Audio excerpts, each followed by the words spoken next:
Ma présentation sera quelque peu théorique, mais voilà.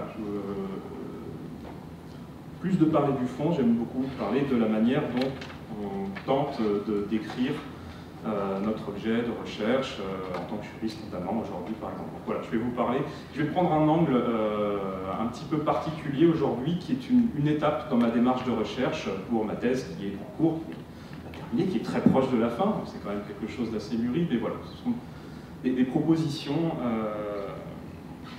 théoriques, méthodologiques qui seront abordées aujourd'hui. Donc voilà, je vais vous parler de ces slogans et réalités juridiques en droit de la prostitution. Je rajoute un petit sous-titre qui n'était pas indiqué dans le programme, décrire un droit positif sous tension idéologique. Donc voilà, je vais essayer de vous présenter tout ça. Alors, on va partir du titre assez classiquement, hein, des slogans. Hop, merci. Des slogans, hein. Pourquoi des slogans? Ok, on sait ce que c'est, mais on va quand même s'arrêter 2 secondes sur le principe. Pourquoi pas. Pour ça, on va aller voir le dictionnaire CNRTL en ligne, c'est la référence. Il nous dit que le slogan est une formule concise et expressive, facile à retenir, utilisée dans les campagnes de publicité. On met la publicité en avant, en premier, dans la définition, c'est intéressant. Ok. De propagande pour lancer un produit, c'est propagande politique ou pour lancer un produit. On va peut-être dire un produit politique, mais on est encore plutôt dans la pub au début. Une marque, ok, ou pour gagner l'opinion à certaines idées politiques ou sociales. Ah, là, on se rapproche peut-être déjà un petit peu plus de ce qu'on cherche. J'ai mis des exemples classiques ou pas. Hein. Nespresso, what else, vous devez connaître, une excellente étude d'ailleurs là-dessus, une 30aine de pages, c'est passionnant. Avortement libre et gratuit, voilà, autre slogan très connu. Ça, c'est un exemple du CNRTL, du coup, hein, je ne suis pas allé chercher très loin. Le CNRTL rajoute aussi par analogie, du coup, une phrase généralement courte, énonçant une règle d'action, une appréciation, un jugement d'ordre moral ou général, par métonymie, règle de morale, principe de conduite. Elle est un petit peu plus floue cette définition, les exemples sont un petit peu moins parlants. Qu'est-ce qu'on a comme exemple donné par le CNRTL? On a une citation de Jules Ferry, du coup. On pourra tout faire pour l'école et le lycée, si l'on n'organise pas de bibliothèque, on n'aura rien fait. Voilà. Quelque chose de plus actuel, je vous ai testé, tracé, isolé. Voilà, c'est un certain E. Macron, aux alentours de 2021, après Jésus-Christ, qu'il a dit. Ok, plus concrètement, peut-être que si on se donne des exemples, voilà, ça peut être sympa. J'en ai trouvé quelques-uns, du coup, un peu plus proches de notre sujet. Pour le coup, alors, je ne suis pas allé très loin, hein, je suis allé sur les réseaux sociaux, c'est très facile en ce moment. On peut avoir des choses... Je ne vais pas faire l'analyse de ces slogans, je ne suis pas linguiste, je ne suis pas littéraire, je ne suis pas styliste, mais on peut, il me semble, les comprendre. Donc, voilà. Slogan classique. Là, on a à gauche une liste de slogans proposés par la So Bad Boys, du coup, pour une manifestation contre la loi de 2016. C'était une manifestation donc, en avril, avec, par exemple, laissez-nous travailler, donnez-nous des papiers, voilà, suspension, rythme, etc. Trans, cis, non-binaire, nous sommes putes et en colère. On veut l'autogestion, pas des lois d'abolition. Là, je vous laisse découvrir un petit peu le reste. En dehors des réseaux sociaux, on en a bien sûr. Il y en a un qui m'intéressait beaucoup, donc celui de droite. Tag anonyme, mais donc la personne qui a fait le tag l'a expliqué. C'était donc sur un stand féministe abolitionniste lors de la fête de l'humanité, où visiblement il y a eu des débats qui ont été un petit peu très sympathiques, on veut dire, et du coup, je pense que pendant la nuit, la personne est venue taguer sur le stand. Alors, c'est un détail, en réalité, sur le stand a été tagué intégralement avec sex work is work, le travail du sexe est un travail, etc. Donc là, on a un slogan qui me semble intéressant, même au niveau de la forme et du sens. Je suis pute, je vais bien, et je t'emmerde. T'emmerde est souligné, on peut se dire, oh, c'est grossier, c'est violent. Bah, oui, mais c'est fait pour, c'est important. En plus, il y a l'opposition entre la violence de la deuxième partie et le côté positif de la première. Voilà, on peut dire plein de choses, je ne vais pas m'attarder là-dessus. Je trouve que c'est des bons exemples, pour le coup. Ok, c'était marrant parce que vous avez, dans les définitions, on parlait en premier de la publicité, de ce genre de choses. Finalement, c'est peut-être pas si pertinent de parler de ça en premier, puisque si on regarde l'étymologie, toujours dans le CNRTL, du coup, en fait, slogan, c'est emprunté à l'anglais slogan, waouh, mais surtout, l'anglais l'a emprunté au gaélique slagarim, je ne prononce pas très bien, je suis désolé, composé de garim, cri, et slog, troupe. Donc ça désigne le cri de guerre ou le cri de ralliement des troupes écossaises ou d'Irlandais, puis le mot d'ordre, la devise de tout groupe. En fait, finalement, l'origine elle est plus politique que publicitaire, c'est intéressant ça. Voilà. Donc c'était la devise de tout groupe, d'où ensuite son emploi pour désigner un message de type publicitaire, voilà, au passage. Alors, Là, dans ce cas, si on devait en donner une définition ultra rigoureuse pour ce travail, on pourrait théoriser ça comme le slogan, c'est tout énoncé à vocation politique, et éventuellement stylistique, mais pas forcément, ça peut pas être stylistique du tout, marquant l'esprit par l'idée qu'il véhicule, explicitement ou implicitement, et par son caractère facilement répétable. Hop, j'ai oublié une petite citation ici, c'est M. Reboul qui l'a théorisé en disant « Il n'y a pas besoin que le slogan soit déjà répété, ce qui compte, c'est qu'il soit potentiellement répétable, en fait, qu'il soit facile à répéter, facile à intégrer, à reproduire. Ce serait ça qui ferait un slogan sur le plan théorique. En réalité, vous allez voir, je suis pas très bien rigoureux avec mes propres définitions, puisque du coup, ici, on va s'intéresser plus largement aux affirmations à portée juridique, mais présentant plus précisément un certain caractère de répétition dans les discours publics, un contenu à minima débattable, ça ne veut pas dire que le slogan est mauvais, qu'il n'est pas intéressant, mais on peut en discuter sur le plan juridique, parfois trompeur, pour le coup, au regard des réalités juridiques pour certains. On verra ça.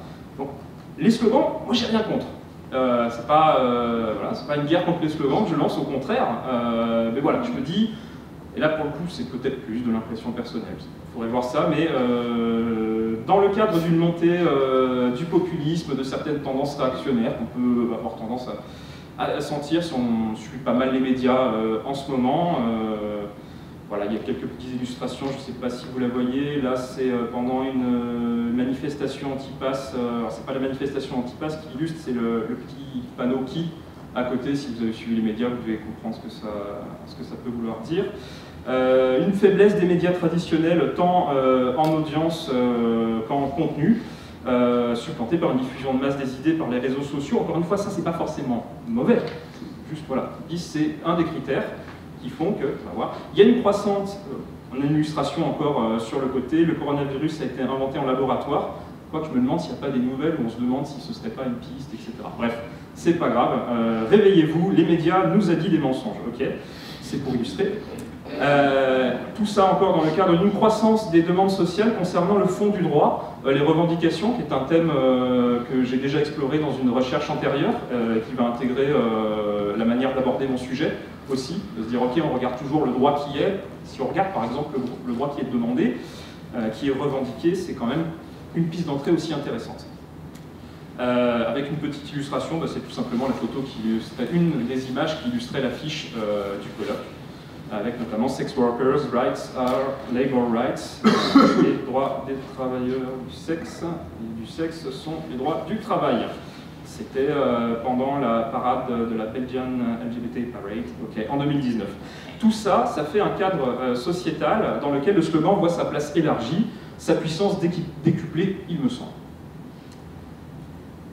Hop. Voilà, ça ne pose pas de problème en soi. L'usage du slogan, ça fait partie du jeu médiatique, politique, idéologique. Encore une fois, c'est Reboul qui l'a dit, bien avant moi, bien mieux. L'usage du slogan, c'est très bien, c'est super efficace pour faire passer une idée et encourager à la reproduction de celle-ci. L'usage du slogan, c'est créatif, etc. Mais là encore, peut-être qu'il y a une part de subjectivité de ma part. J'ai l'impression, en tout cas pour certaines thématiques et certains, peut-être même certains camps, sur certaines thématiques, l'énoncé du slogan politique tend parfois à être interprété littéralement, tant par ses partisans que par ses opposants, parfois de bonne ou parfois de mauvaise foi. Voilà, Reboul, il parle de différentes manières de croire au slogan. Il y a une manière de croire, mais qui est en entendant éventuellement la figure de style, l'exagération, et il y a une autre manière de croire au slogan qui est de le prendre vraiment littéralement, et de le détourner peut-être même de son sens initial, même parfois par quelqu'un qui va être pour ce slogan. Voilà. Pour moi, quand on en arrive à des cas comme ça, on perd une controverse publique qui peut être intéressante sur le fond, au profit d'un débat dont le succès est entièrement tourné vers la supériorité rhétorique au regard du public. Ce qui peut, des fois on est obligé d'en passer par là, mais c'est vrai que c'est dommage de toujours être sur ce mode de controverse où la rhétorique est plus importante que le fond. Je trouve ça un peu dommage. Je sais pas, je prends l'exemple de dès qu'on va dire que la prostitution est un viol, et on va certaines personnes vont le prendre littéralement, et du coup on va passer des heures à essayer de démonter ce qui pour moi en tout cas me semble un mensonge, et on va pas discuter des choses intéressantes en fait. On va devoir simplement essayer de gagner rhétoriquement contre quelqu'un qui va prendre cela littéralement et qu'on ne pourra pas convaincre du contraire de cette croyance. Pour qui la prostitution c'est un viol, on ne va pas discuter de ça. quoi ça sert de vraiment débattre sur le fond finalement, c'est dommage. Du coup, le slogan tend parfois à devenir la vérité au détriment de la réalité peut-être, parfois de la réalité juridique, c'est la question que je me pose. Alors, la réalité juridique, ouais, mais ok, c'est quoi attention, forcément on arrive avec notre position de juriste, on vous dit oui mais le droit c'est ça, c'est ce qu'on fait généralement, c'est ce qu'on fait aussi quand on devient enseignant, et c'est notre travail de théoricien, de chercheur, c'est tout à fait normal, mais peut-être qu'il faut quand même se méfier un peu de nous. Vous vous méfiez déjà de nous en fait à la base, peut-être, je sais pas, bref. Ok, mais là peut-être qu'on peut y réfléchir un petit peu sur ce point-là, quand on vous dit ce que c'est le droit, est-ce qu'il existe un droit français objectif? Et je dis bien, j'ai souligné c'est un droit français, la vérité du droit, est-ce que ça existe, indépendamment du regard qu'on lui porte, même en tant que savant, même en tant qu'universitaire, qu'académicien. Est-ce que c'est ce qu'on appelle le droit positif? Alors, je ne sais pas si tout le monde connaît cette expression, sûrement le droit positif, simplement le droit national concrètement en vigueur aujourd'hui. C'est comme ça qu'on appelle ça dans le milieu. Voilà. Est-ce que c'est le droit positif? Est-ce que c'est le droit objectif? Est-ce que c'est parfait? Est-ce que nous sommes absolument neutres dans notre description du droit? Ok, je vais essayer de complexifier peut-être un petit peu ça, en précisant d'abord que je ne parle pas ici du droit, ce qu'on va appeler le droit naturel, le droit idéal, qui serait donné par Dieu, qui serait donné par la raison humaine, hein, en faisant une introspection à l'aide de la raison, on peut arriver à connaître, selon certaines idéologies, un droit naturel qui c'est même pas qui flotte dans l'air, c'est qu'il préexiste à nous. Simplement, nous, on peut le deviner. Et ce n'est pas nous qui le créons dans cette idée de droit naturel. Voilà, je ne parle pas de ça. Ce n'est pas l'objet initial, en tout cas, de ma recherche, en soi. Je m'intéresse plutôt au droit positif. Et pour moi, le droit positif qu'on recherche et qu'on essaie de transmettre en faculté, en fait, pour moi, c'est un peu trompeur. C'est composé de plusieurs choses et c'est construit en soi. Pour moi, c'est aussi un droit idéal, finalement. C'est le droit concret, c'est le droit qui existe. Non, pour moi, c'est un droit idéal. Pas tout à fait réel, forcément, construit par la doctrine, qui rationalise le droit écrit, donc les lois, les règlements, les textes de loi, les énoncés qu'on vous balance tout le temps, etc. Et la jurisprudence des cours suprêmes, la Cour de cassation, par exemple, le Conseil d'État, qui vont réguler l'application du droit par les tribunaux, donc qui vont avoir quand même une importance particulière pour définir finalement quelles règles devraient s'appliquer dans les tribunaux, sachant que la loi ne peut pas tout régler, il y a forcément des points de détail, il y en a énormément des fois, qui doivent être précisés en fait par les tribunaux, et donc on a des cours qui régulent cela. Donc, si la cour régulatrice bloque systématiquement ou critique systématiquement une certaine manière d'appliquer une règle de droit, eh ben, son propre contrôle devient en quelque sorte une règle de droit elle-même, une règle de droit de précision, on pourrait dire. Donc la jurisprudence est créatrice de règles de droit elle-même. Ces mêmes cours suprêmes, elles-mêmes, elles interprètent aussi d'une certaine manière le droit écrit. Okay, donc en fait, on a vraiment différents niveaux de droit qu'on met en relation pour construire ce qu'on appelle le droit positif. Et tout ça, c'est récupéré par les juristes, universitaires, académiques, qui vont notamment prendre la jurisprudence des cours suprêmes, qui n'est pas toujours super explicite, et des fois on se creuse énormément la tête pour essayer de comprendre ce qu'a bien voulu dire tel cours, la Cour de cassation par exemple, et nous on va essayer de créer des théories pour essayer de donner un sens à tout ça, de donner une cohérence, parfois où il n'y en a peut-être pas, ou parfois où il y en a une, mais qui est un peu cachée, qu'il nous faut révéler. Et c'est ça qu'on va essayer d'expliquer et de transmettre, notamment à nos étudiants, et de la manière la plus honnête et la plus transparente possible. Je ne remets pas cela en cause. Mais donc voilà, en fait, ce qu'on va appeler droit positif, en tout cas ce que moi je vais appeler droit positif, en fait c'est pas le... Je ne peux pas dire que c'est le vrai droit en soi. Pour moi, c'est ce que je vais regarder à partir du droit écrit, de la jurisprudence des cours suprêmes, et que je vais rationaliser, que je vais argumenter comme étant le droit positif, au moyen d'une certaine logique juridique qui repose sur l'argumentation, ça c'est Perelman, qui a dit ça bien mieux que moi, encore une fois. Donc en fait, le droit positif, moi je vais appeler ça le droit rationalisé, pour marquer le coup, voilà, c'est des catégories que je propose. Et tout ça, ça n'empêche pas qu'il y a encore peut-être d'autres types de droits, comme ce que je pourrais appeler le droit appliqué, le droit complètement appliqué dans les tribunaux de tout niveau de juridiction, qui va potentiellement se faire en quelque sorte casser par les cours suprêmes. Mais en attendant, quand un jugement de tribunal local est appliqué? Est-ce que c'est pas une forme de droit qui s'applique, même si c'est pas le droit régulé par les cours suprêmes? Est-ce que c'est pas intéressant d'en parler? Donc voilà, dans ce que je vais vous dire après, je vais avoir un discours d'autorité. Je suis que doctorant, mais où du coup il faudra se méfier de ce que je dis en fait. Il faudra prendre conscience que quand je vous balance des règles de droit et quand je vous dis oui ça veut dire ça, en fait il ne faut pas trop me faire confiance, il faut se dire ok c'est juste une argumentation. Ok, très bien. On peut aussi s'intéresser enfin au droit ressenti, le droit tel qu'on peut le ressentir en tant que justiciable, que titulaire de droit, de citoyen. Est-ce que c'est forcément quelque chose qui n'existe pas? Est-ce que ça n'a pas du sens pour nous? Est-ce que ça ne peut pas donner quelque chose pour la recherche potentiellement?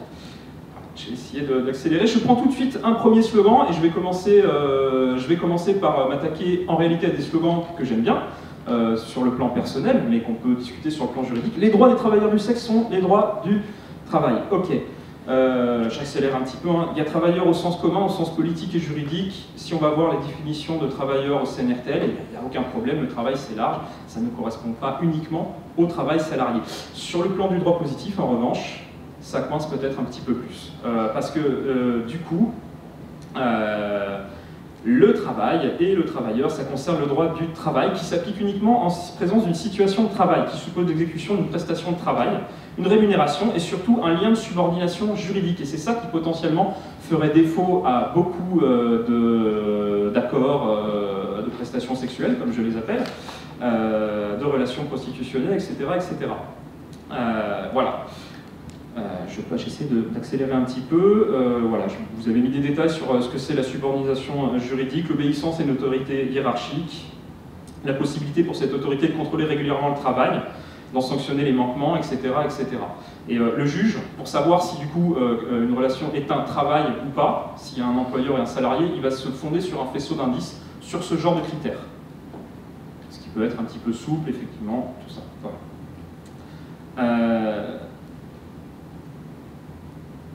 Hop, pardon, je suis un peu passé trop vite.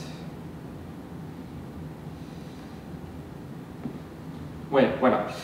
Du coup, tout lien de subordination, en droit en tout cas, ça suppose donc une dépendance juridique. Et du coup, il me semble, si on regarde l'article du Code pénal, un des articles du Code pénal relatif au proxénétisme, que du coup, dans le cadre du droit français en tout cas, ça passerait pas, de toute façon.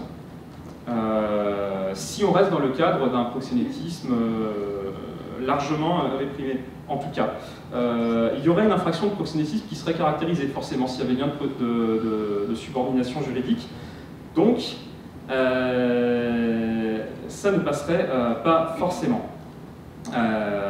Si on parle en tout cas des TDS indépendants, qui ne sont pas sous une subordination juridique, ils seraient davantage considérés comme des prestataires de services, comme des entrepreneurs. Ça ne veut pas, dire qu'il n'y a pas des situations concrètes en France ou qui correspondraient à la description du travail au niveau du droit. Hein. Je dis juste simplement que, attention, toutes les situations ne correspondraient pas au droit du travail, en l'occurrence. Ça ne veut pas dire que le second est mauvais, encore une fois. Au contraire, il est potentiellement très bon. C'est juste qu'au niveau du droit, ça peut être intéressant de préciser cela. Un autre petit. Je vais essayer aussi d'aller vite. Les travailleurs du sexe devraient se voir appliquer le droit commun. C'est un slogan que j'aime beaucoup, je pense qu'on peut le comprendre, je vais passer l'explication. Car voilà, les travailleurs du sexe sont des travailleurs comme les autres. Ok, très bien. Sauf que je comprends ce slogan, mais le droit commun, c'est pas ce qui s'oppose forcément à l'exclusion juridique. Puisque là, c'est ça l'idée, hein, c'est qu'on exclut juridiquement et qu'on voudrait être intégré dans une certaine protection juridique éventuellement, en tout cas être reconnu, ou qu'on nous fiche la paix, à voir. Bref. Le droit commun, c'est ce qui s'applique en droit en l'absence de dispositions spéciales. Et c'est ça, justement, qui coince généralement sur un plan historique, idéologique, pour les politiques en matière de travail du sexe, de prostitution, c'est que les règles spéciales, ça évoque le réglementarisme, et du coup, c'est ce qu'on ne veut pas. Et du coup, on a tendance à construire ces slogans et ces idées autour de cela. Et je ne sais pas si ça vaudrait pas le coup éventuellement de retravailler un petit peu sur cette idée, sans changer ce slogan parce qu'il est super. Mais il faut comprendre que dans le droit commun, on va trouver des règles qui vont s'appliquer donc à défaut de droit spécial, à défaut de droit spécifique pour, par exemple, un certain type de contrat, comme le contrat de prestation sexuelle. S'il n'y a pas de règle spéciale, c'est donc un ensemble de règles qui s'appliquent à tous les contrats potentiellement qui va s'appliquer. Et là, c'est pas forcément dans l'intérêt de tout le monde. C'est ça le problème, c'est que si on applique le droit commun et qu'on n'imagine pas, par exemple, un droit spécial du contrat de prestation sexuelle, il y a peut-être des choses qui vont se mettre en place qui sont pas super. Par exemple, s'appliquerait l'article 1193 du Code civil, les contrats ne peuvent être modifiés ou revoqués que du consentement mutuel des parties ou pour les causes que la loi autorise. Donc s'il n'y a pas de droit spécial, il n'y a pas de cause que la loi autorise pour ce contrat.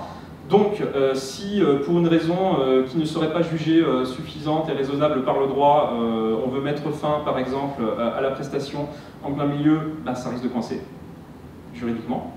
On va aller plus loin même, article 1223. En cas d'exécution imparfaite de la prestation, le créancier peut, après mise en demeure et s'il n'a pas encore payé tout ou partie de la prestation, notifier dans les meilleurs délais au débiteur sa décision d'en réduire de manière proportionnelle le prix.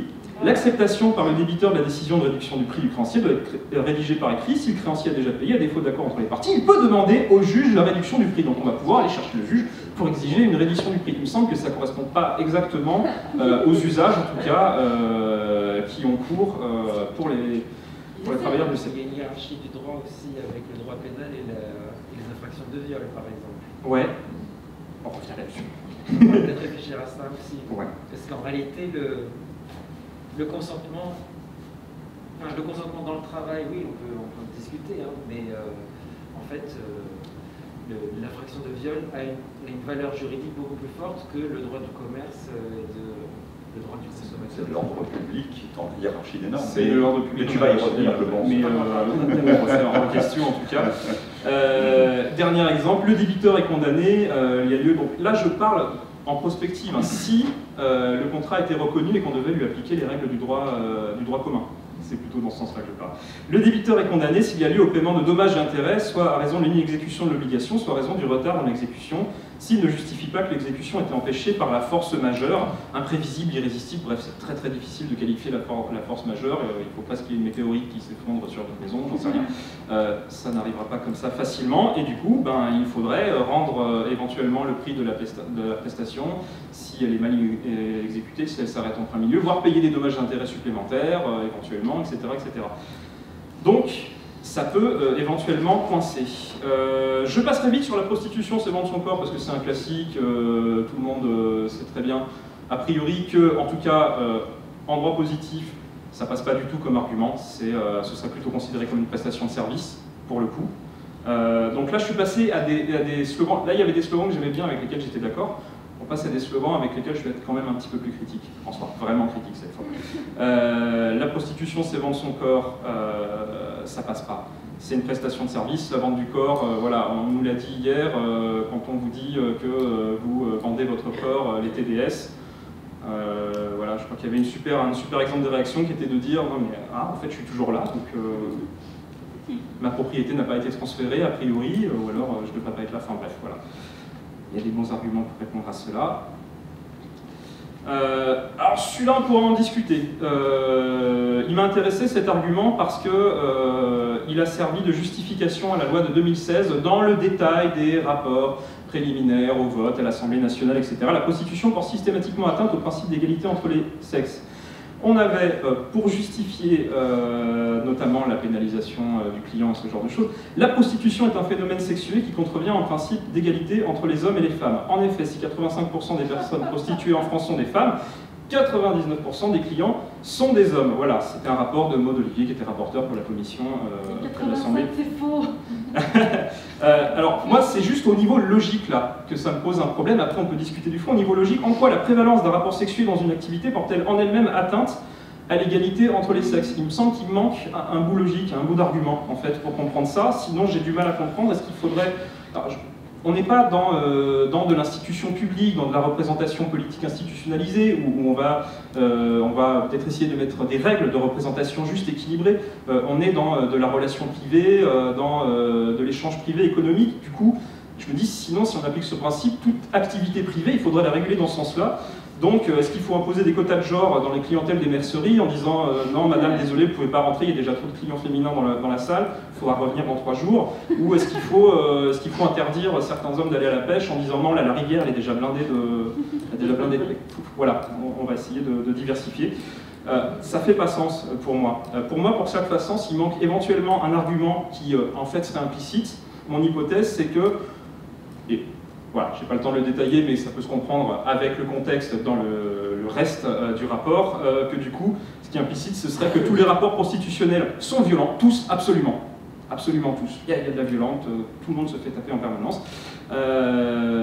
Et je suppose que c'était trop, évidemment, irréaliste pour être exprimé explicitement par la Commission, pas dans d'autres discours publics dont s'inspire la Commission et qui en fait imprègne complètement la Commission. Mais la Commission, si on regarde un petit peu le rapport, ils ont du mal avec les slogans les plus outranciers, on va dire, et certains mensonges un petit peu trop évidents, et ils ont tendance un petit peu à noyer un petit peu le poisson, quand les arguments qui justifient en fait le système idéologique qui sous-tend la loi de 2016 sont difficilement présentables sans être facilement critiquables. Bref. C'est sur mon dernier point, je pense que je suis... Ok. La prostitution n'est pas illégale, seul l'achat de l'acte par le client est puni. Ça, c'est quelque chose qu'on a énormément entendu comme justification, comme réponse aussi. Moi, ça me semble pas si clair que ça. Je ne sais pas ce que vous en pensez. Voilà, j'avais des exemples à vous montrer. Je vais essayer de passer. Le dernier exemple qu'on avait, c'était quoi de mémoire? C'était c'était une TDS. Parce qu'à Lyon, il y a eu dernièrement pas mal d'agressions, et donc il y a eu des reportages qui ont été faits par E89, et on avait encore une fois une TDS qui disait « mais nous, on ne comprend absolument rien, même au statut, la prostitution en droit français, c'est permis, c'est pas permis, on ne capte rien. » Voilà, donc légal, illicite, je vous propose simplement, et là encore c'est une proposition théorique, parce qu'en soi ces mots sont plus ou moins interchangeables, dans le sens commun et même dans le sens juridique, souvent. Si on regarde un petit peu leur définition, leur étymologie, on peut proposer une différence. Le légal, du coup, serait plutôt ce qui est relatif à la loi définie par la loi, ce qui est conforme à la loi, ce serait l'idée que je retiendrai, ce serait ce qui est conforme à la loi dans le sens général. Le licite, pour le coup, plus classiquement, ce qui est permis ou interdit. Du coup, ma proposition de distinction, ce serait que la légalité se rapporte plutôt à une conformité générale, est-ce que c'est prévu, etc., et le licite-illicite à la permissivité. Les TDS ne sont pas pénalisés directement pour le fait même de se prostituer. Indirectement, en revanche, totalement. En réalité, on est d'accord. Pareil, je vais passer là-dessus, mais voilà, entre absolument tout ce qui peut et qui doit parfois se faire pour organiser son propre travail du sexe, quasiment tout est pénalisé en fait autour. C'est extrêmement dur de ne pas tomber dans le filet pénal. Au final, c'est souvent argumenté comme assez hypocrite, tout ça. Mais bon, théoriquement, le fait de se prostituer en soi n'est censé pas être pénalisé. Les travailleurs du sexe ne sont pas pénalisés car la prostitution est permise. Non, et là je pense qu'on connaît aussi cette justification puisqu'elle a quand même été énormément reproduite aussi, y compris dans les rapports de la Commission pour la loi de 2016. Ils ne sont pas pénalisés car considérés comme des victimes en soi. Donc, et je pense que c'est vraiment la logique qu'il faut retenir pour ça. C'est pas parce que c'est permis, c'est parce que les TDS sont des victimes et que du coup on ne pénalise pas les victimes. Et ça, pour le coup, finalement, c'est assez clair quand on lit le rapport. Donc, du coup, dire que c'est permis, pour moi, ça ne fait pas vraiment sens. Sur le plan logique, je vais présenter d'autres arguments pour ça. Sur le plan théorique, je vais faire des exercices de comparaison. Par exemple, je vais parler de la prostitution de mineurs. La prostitution mineure, est-ce qu'elle est interdite? Oui, on a une loi du 4 mars 2002 qui annonce que la prostitution des mineurs est interdite sur tout le territoire de la République. Est-ce que c'est cet article qu'on applique en droit pénal? Non, on va aller chercher des articles concrets dans le code pénal pour appliquer ça. Alors, est-ce qu'on voit un petit peu ici? Oui. Dans cet extrait de l'article 225-12-1 du code pénal, le bloc du haut concerne la pénalisation de la prostitution de majeurs, le bloc du bas, la pénalisation de la prostitution de mineurs et de personnes fragiles. Avant 2016, il n'y avait que le bloc du bas. Pas exactement dans les mêmes mots, mais c'était globalement la même structure de phrase, les mêmes expressions, etc., etc. On voit bien, en pratique, et j'ai mis des petites couleurs là, que pour tous les points importants, c'est en fait le même texte, avec juste l'ordre des mots, l'ordre des blocs de phrases, plutôt, qui sont vaguement inversés. Sinon, ça veut strictement dire la même chose. Le fait de solliciter, d'accepter, d'obtenir, le fait de solliciter, d'accepter, d'obtenir, en échange, etc. C'est exactement la même chose en soi. Donc les textes qui servent, du coup, à être concrètement appliqués, ont l'air d'être exactement les mêmes. Donc, si on oublie la parole officielle de la loi du 4 mars 2002, qui est en fait une sorte d'article d'annonce qui proclame « Oui, la prostitution des mineurs est interdite ». Ok, ça ne s'applique pas directement. Si on regarde ce qui s'applique directement, on a d'un côté un client du prostitué mineur qui est pénalisé et un prostitué mineur qui n'est pas pénalisé parce qu'il est victime. De l'autre côté, on a un client de prostituée majeure qui est pénalisé et un prostitué majeur qui n'est pas pénalisé, car il est victime. C'est strictement la même chose.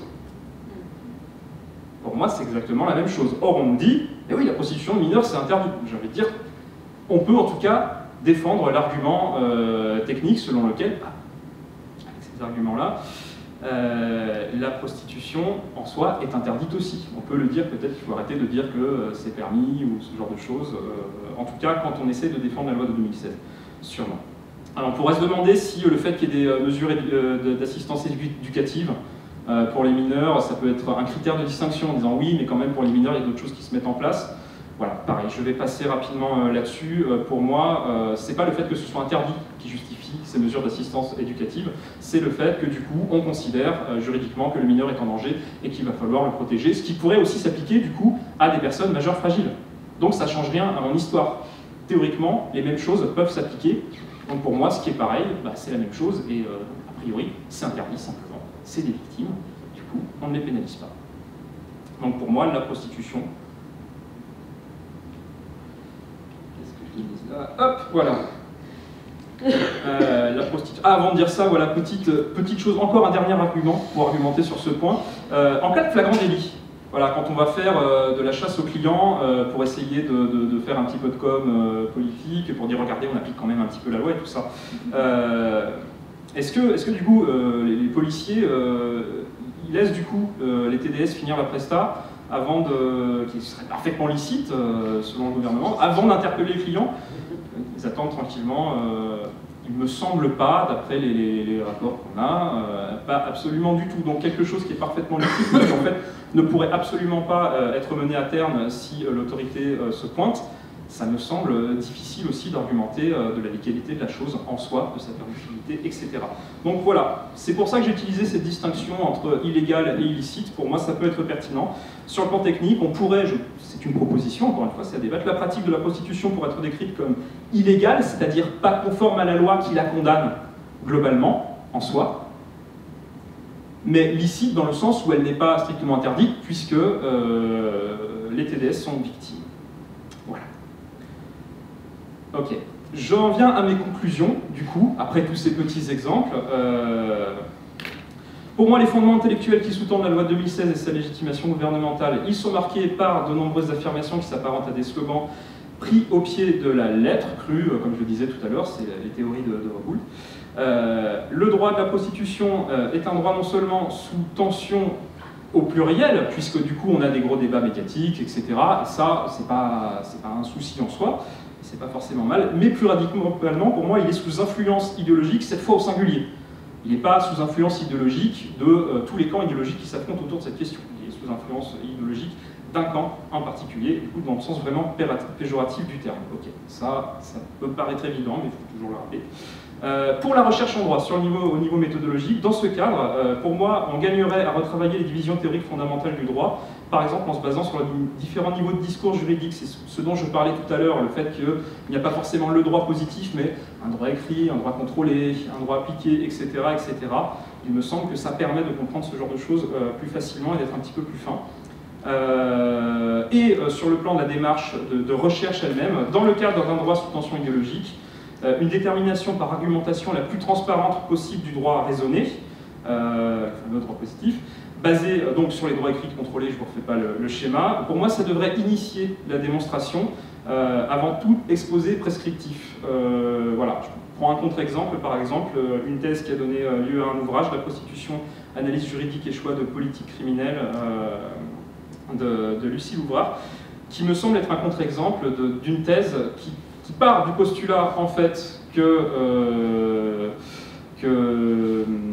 la prostitution est une violence systématique et qu'il faut absolument l'interdire. Bref, ça part d'un droit naturel et ça prend tout le régime, mais analysé strictement à l'aune de cette vérité première, de cette prémisse, qui ne peut pas être mise en cause. Et du coup, pour moi, ça a tendance à fausser l'analyse, et ça la fausse de manière un peu malhonnête, parce que c'est pas non plus dit explicitement. Voilà.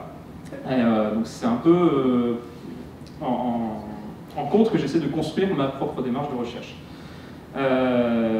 En soi, la prévalence des slogans sur la technicité du droit, avec la montée de la demande sociale juridique, c'est le signe peut-être d'une juridicisation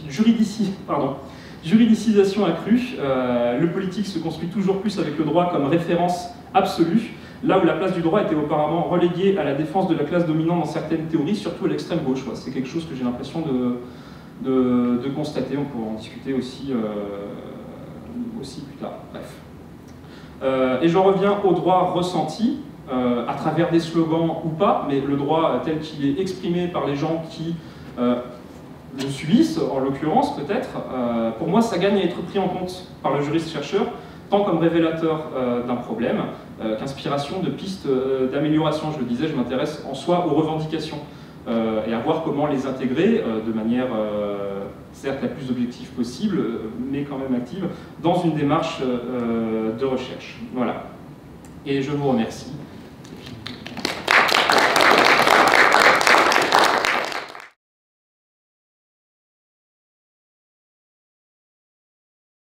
J'avais une question, mais je ne saurais pas trop la formuler en termes juridiques, mais effectivement, c'était par rapport à ton intervention, Raphaël, que j'ai trouvée très intéressante. Et effectivement, on est dans des situations de contradiction, on revendique quelque chose qui n'est pas forcément ce qu'on pense.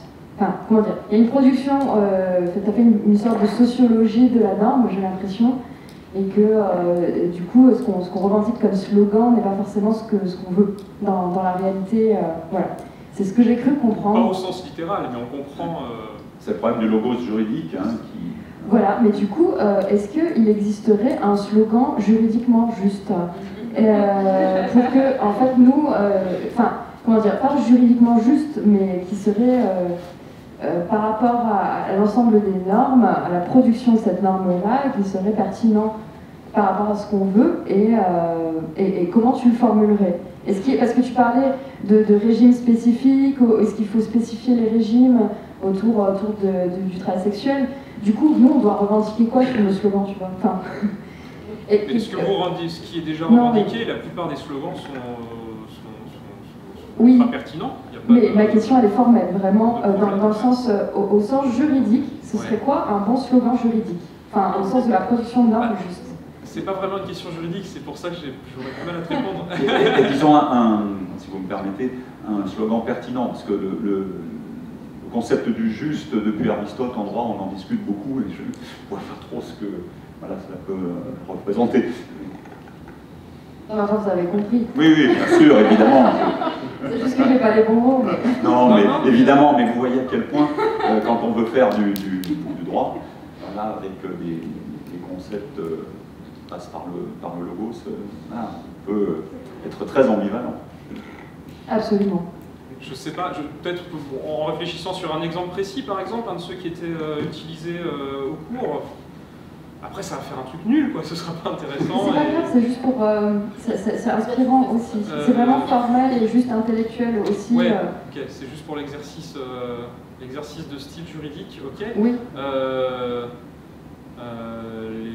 Les droits des travailleuses du sexe sont des droits civils et des droits sociaux et peut-être même des droits du commerce. Et si on arrive à une modification, parce que c'est pas forcément quelque chose qui était beaucoup abordé dans ce colloque en général, mais sur lequel on pourrait essayer de revenir plus tard, travailler aussi la notion de proxénétisme, qui est extrêmement large et qui pose... Voilà, si on peut modifier ça, là ça pourrait être du coup des droits du travail aussi. Voilà, et là, dans le cadre actuel, il n'y aurait pas forcément le droit du travail parce que concrètement ça tomberait systématiquement sous le giron pénal à cause de ce truc de proxémitisme. Mais voilà, un exemple. Mais du coup, oui, c'est chiant comme slogan. C'est Ouais, beaucoup mais mieux c'est de dire intéressant que... vraiment. tu vois. Enfin, c'est vraiment, je trouve que c'est constructif aussi de ce qu'on peut apporter en termes, comme vous disiez, si bien de logos, mais aussi de logos militant. Oui. Parce que il existe ce logos militant aussi. Et du coup, c'est vrai que si on peut l'approcher aussi par ce concept flottant depuis Aristote de justice ou de justesse, mais du coup, moi en tout cas, ça m'intéresse dans la production de discours aussi, même si c'est des discours qui sont répétables, accessibles et tout ça. En tout cas, pour moi, il y a une pertinence aussi de ces choses-là. Donc merci beaucoup pour ta réponse. Merci à toi. Je continue à penser qu'il n'y a pas à modifier le travail militant forcément en fonction du travail de recherche des juristes. En tout cas, je pense que c'est déjà très bien. Une circulation, c'est chouette aussi. Ça peut aller. Merci. Raphaël, qu'est-ce que tu penserais les droits des travailleurs sexuels sont légitimes? Ça a complètement un autre sens du coup. Ben Là, oui, oui, il n'y a aucun problème. Et oui, mais justement, parce que tu vois, j'ai été un peu surprise. Tu as abordé le légal, le licite, mais pas le légitime. Parce que le légitime, pour moi, se placerait peut-être plutôt sur le terrain du droit naturel, de la philosophie morale et politique, là où je parlais, en tout cas dans le cadre de cette communication aujourd'hui, plutôt sur le terrain vraiment technique, de quels droits sont, selon la doctrine, etc. Mais rien n'est que technique, hein. Oui, je parlais de la partie technique, on va dire. Ouais. La part technique du droit global. Oui. Mais sur la question du travail sexuel est un travail, moi je ne le comprends pas. Pour moi, quand on dit le travail du sexe est un travail, je le comprends comme le travail du sexe fait partie de ces activités économiques que les personnes font et qui peut être défini comme un travail. Mais enfin, quand on considère, dans la majorité des pays en développement, je crois que les chiffres sont 70%, 90% des travailleurs sont dans le travail informel, par exemple.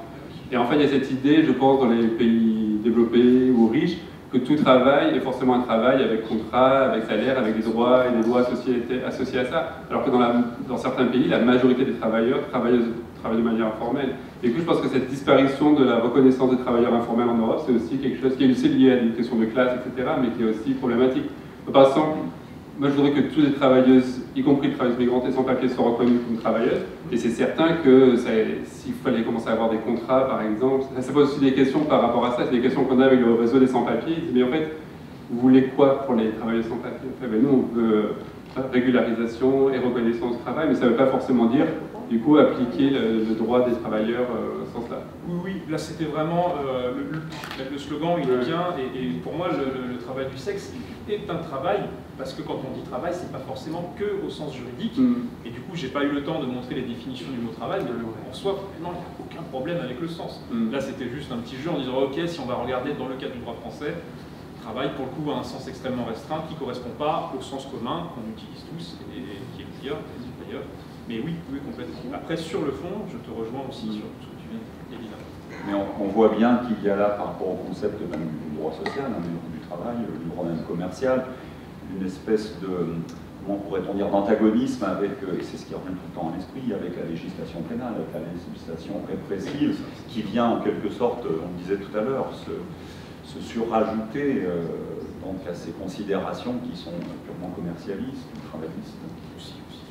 C'est ce qui complexifie la vision.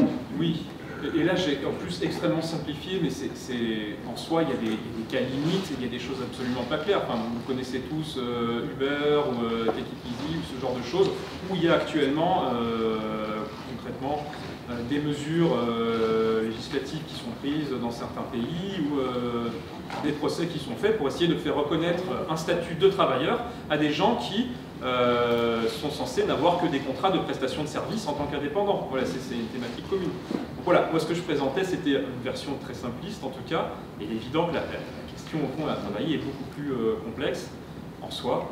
Voilà, c'est vraiment... je crois qu'il y a une thèse qui est en préparation sur ce sujet.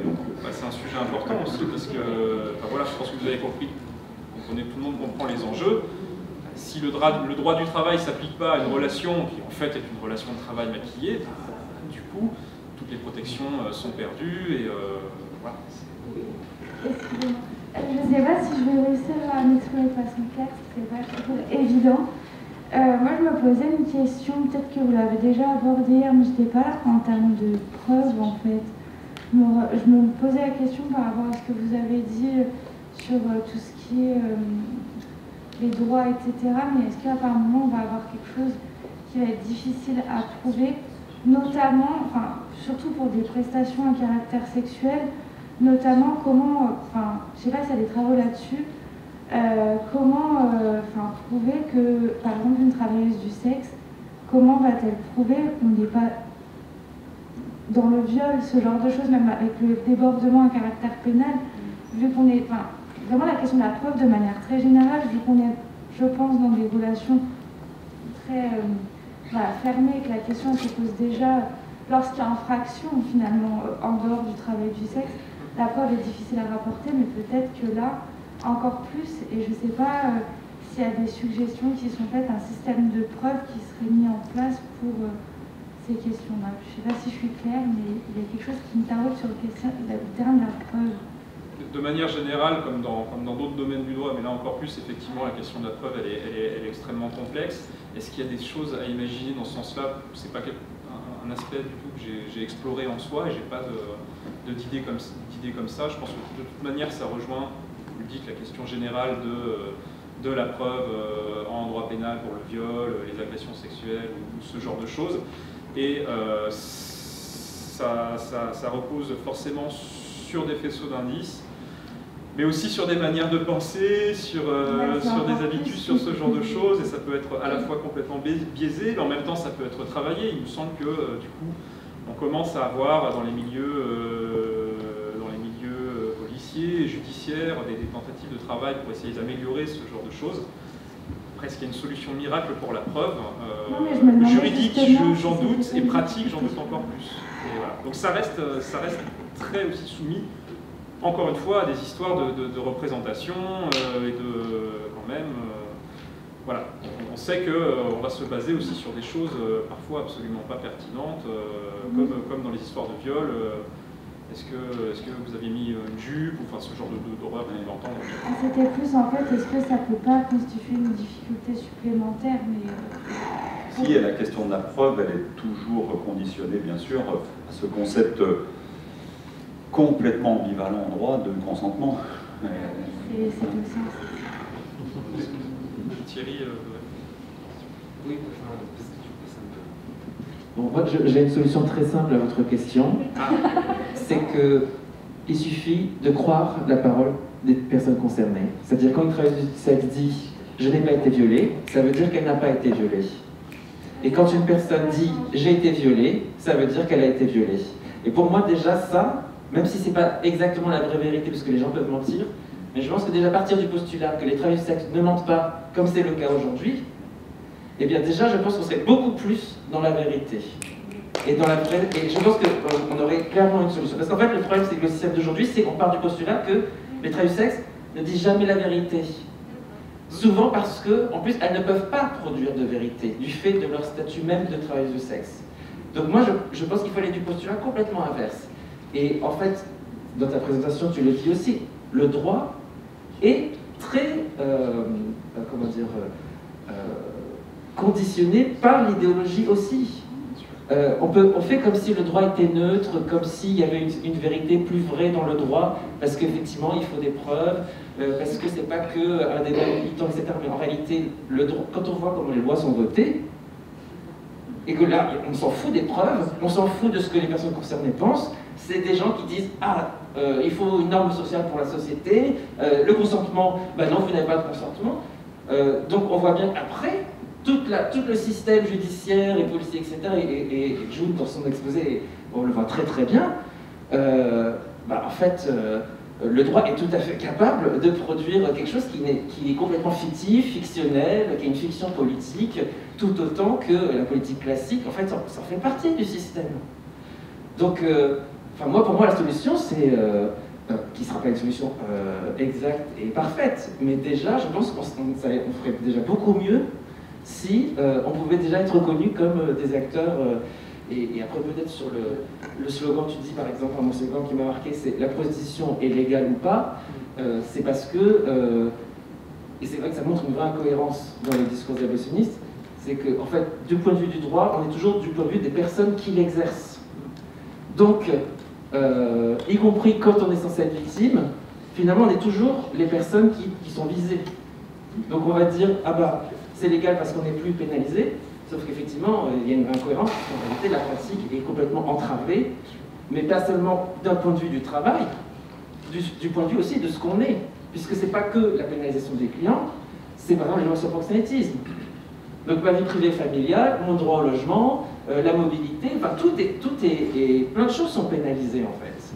Donc, et là c'est là où on voit que même du point de vue abolitionniste, on continue, le personnage, l'acteur central, ça reste la prostituée. Et qui, même si officiellement on n'est pas pénalisé, en réalité c'est la prostituée qui est complètement pénalisée, et June le montre aussi très bien à travers l'exemple de la pénale des clients, où en fait c'est les revenus qu'on va attaquer. Parce que le client, c'est pas lui qui va perdre son boulot, c'est pas lui qui va perdre son logement, lui il va juste peut-être payer une amende de 100, 200 euros, et encore, tu vas peut-être avoir juste un rappel à la loi, mais sa vie elle n'est pas chamboulée, à la fin du mois il peut encore payer son loyer. Alors que donc, voilà, la TDS, mais aussi l'allié,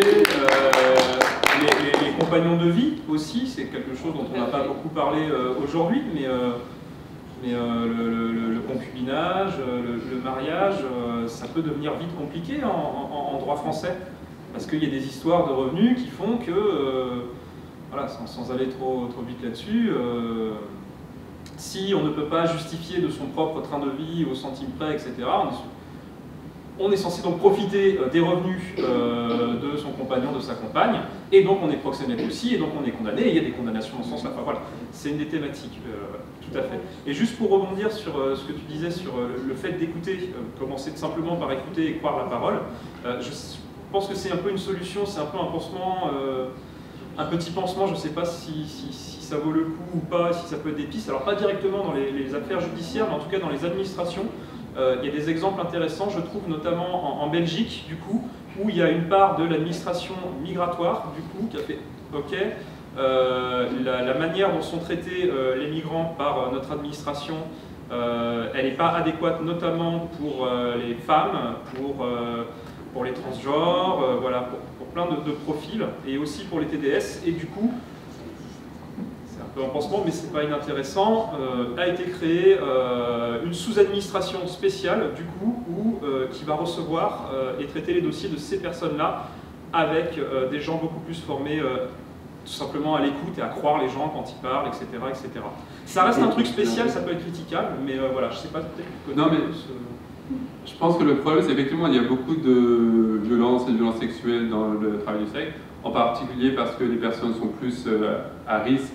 Parce que les violeurs potentiels, si on parle uniquement de viol par exemple, les violeurs potentiels savent que les victimes ne vont pas aller dénoncer le crime.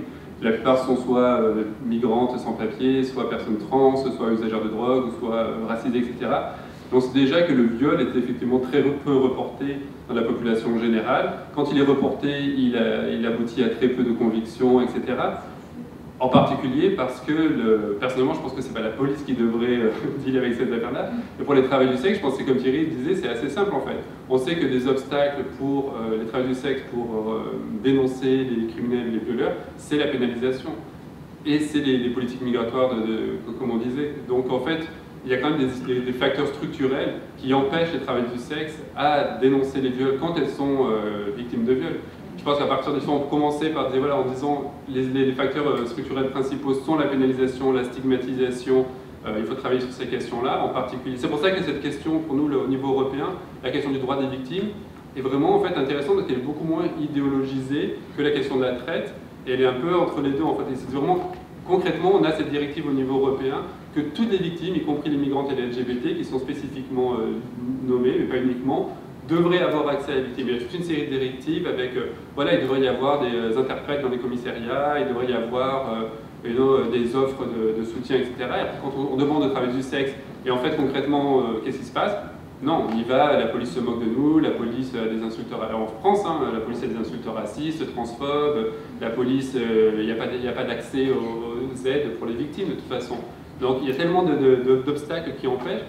Je pense que c'est ces facteurs structurels sur lesquels il faut aussi travailler. Et je pense en premier lieu, la pénalisation, enfin, ce qui a été prouvé, c'est que la plupart des travailleurs du sexe, dans des contextes dans lesquels le travail du sexe est criminalisé, sont plus à risque de violence et de violences sexuelles, que ce soit la pénalisation des clients ou des tierces parties, il y a des études globales là-dessus. commencer par les facteurs structurels, ça autoriserait au moins déjà un plus grand pourcentage de travail du sexe à dénoncer ces violences. On est là d'ailleurs dans des mesures de prévention qui ne tordent pas le cou à la question de la preuve, qui est très très compliquée pour les juristes, qui se la posent depuis des siècles.